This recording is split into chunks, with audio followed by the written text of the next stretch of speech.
নমস্কাৰ বন্ধু বান্ধৱীসকল, আজি আপোনালোকক এটা কথা কওঁ দেই। আপোনালোকৰ লগত হয়নে নহয় নাজানো। মোৰ ক্ষেত্ৰত মানে মই এনেকুৱা মানুহজনী কি জানেনে, ধৰক কাৰোবাক মই বেয়া পাওঁ দেই, ব্যক্তিগতভাৱে নহয়, ৰাজহুৱা স্বাৰ্থত। ব্যক্তিগত কথাবিলাক বাৰু বেলেগ, ৰাজহুৱা স্বাৰ্থত যদি মই কাৰোবাক কিবা বেয়া পাওঁ, কিন্তু সেই মানুহজনে যদি কেতিয়াবা ভাল কামো কৰে, সেই কামটো কিন্তু মই শলাগ নোলোৱাকৈ থাকিব নোৱাৰোঁ। আপোনালোকৰ লগত বাৰু হয়নে নহয় তেনেকুৱা? মোৰ ক্ষেত্ৰত কিন্তু তেনেকুৱাই হয়। আপোনালোকক কৈছোঁ দেই, বিমল বৰা আপোনালোকে দেখিছে, তেওঁ অৱশ্যে বেছি ৰিলছ বনাই পেলাই শিৱসাগৰত মানে কি কৰিছিলে, কামত লাগি থকা নাছিলে, ৰিলছ বনোৱা নাছিলে। সেই কেতিয়াবা কোনোবা নিউজে চিউজে দেখিছিলোঁ, সেয়াই হয়নে নহয়। কিন্তু তাৰ মানুহেও আমাক কয় যে বিমল বৰাই তাত কাম কৰিছেনে নাই। এতিয়া কথাটো হ'ল কি, আপোনালোকে জানে উজনি অসমত এতিয়া জৰীপ চলাইছে, মানে কাৰ কিমান কি ক্ষতি হ'ল সেইটোৰ ওপৰত আজি মই ভিডিঅ'টো প্ৰস্তুত কৰিবলৈ লৈছোঁ। আৰু ইতিমধ্যে তেওঁ কিছুমান ভাল কাম কৰিছে, আৰু ভাল কামখিনি সদায় আমি ভাল বুলিয়ে ক'ব লাগিব, কাৰণ নিজৰ পকেটৰ টকা ভৰি হ'লেও কিছুমান কাম কৰিছে। আৰু কিছু লোকে কি কৰিছে, ওপৰতে পোৱা টকাৰে ধৰফৰণি দেখায়। আপোনালোকে জানিব, বেছি ধৰফৰণি দেখাই থকা মানুহবিলাকৰ কিন্তু কিবা নহয় কিবা এটা আছে। চাবচোন, মিষ্টাৰ বিটুৱে হওক বা লাটুমণিয়ে হওক বা সময় গগৈয়ে হওক, দেখিছেনে আপোনালোকে ইমান ৰিলছ বনাই থকা? নাই দেখা। কোনোবা সময়তহে আপোনালোকে দেখিছে চাগৈ, কাৰণ তেওঁলোকৰ সেইটো আপডেট দিব লাগিবই, নহয় জানো? কাৰণ তেওঁলোক ভিডিঅ' ক্ৰিয়েটৰ হয়।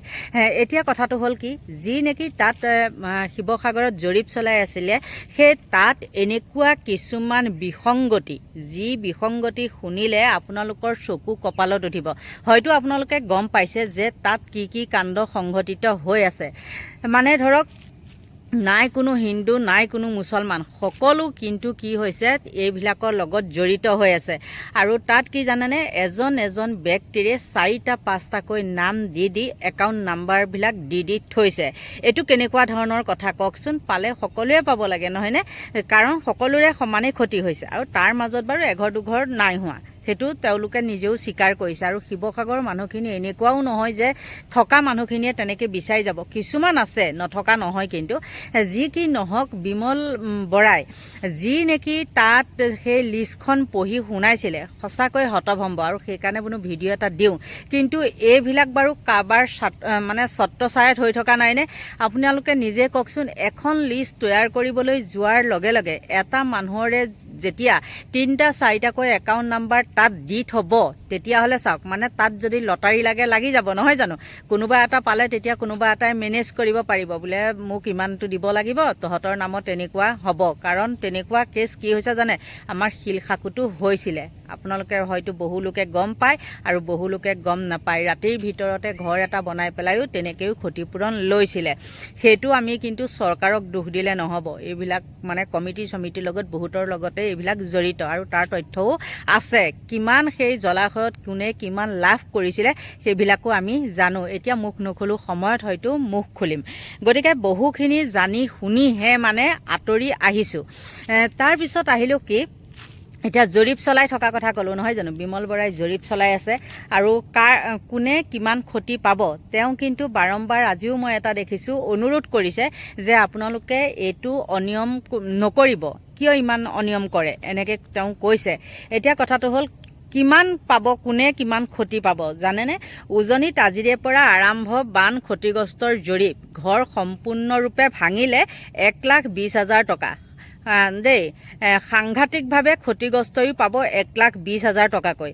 বানত গৰু উটি গ'লে লাভ কৰিব কিমান, 37 মানে 37,500 টকাকৈ দেই। সৰ্বাধিক 3জনী গৰুৰ ক্ষতিপূৰণ দিব চৰকাৰে, সিমানখিনি মানে।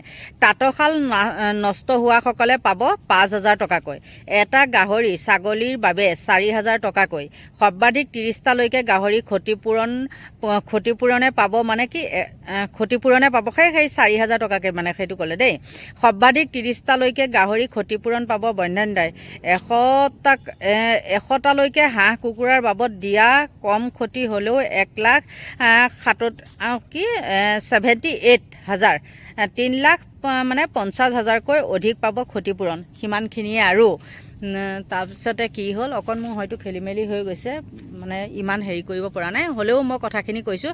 সেই সিমানকৈ ক্ষতিপূৰণ দিব, মুঠতে 1,20,000কৈ 1,20,000কৈ ক্ষতিপূৰণ দিব। তাৰ বাদে চৰকাৰে দিব নোৱাৰে। আৰু জানে কিছুমানে মানিব, কিছুমানে নামানিব, নমনাসকলে কি কৰিব আৰু তেনেকৈয়ে থাকিব। সেই 1,20,000তে মানিবলৈ বাধ্য হ'ব লাগিব, মই সিমানেই ক'লোঁ।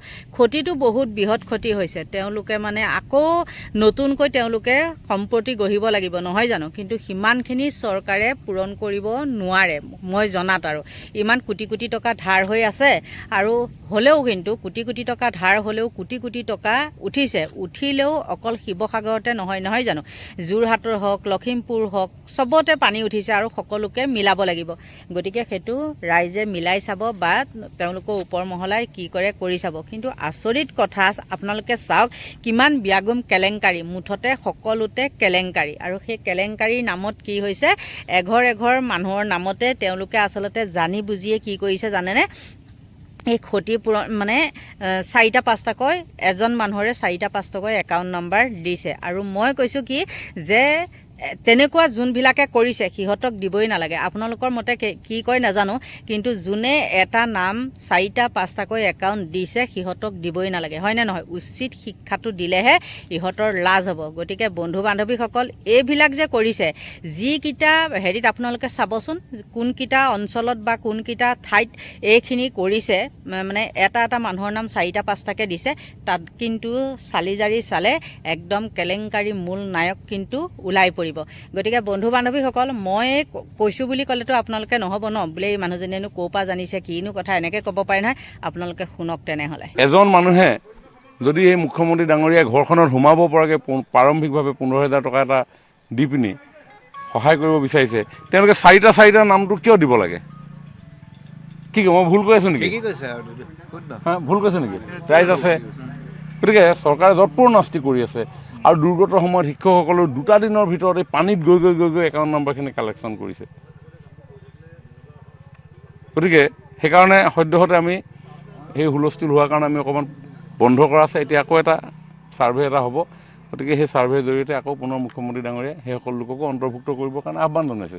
মই আগেও কৈছোঁ যে অনিমা গগৈ তেখেতে যদি 2টা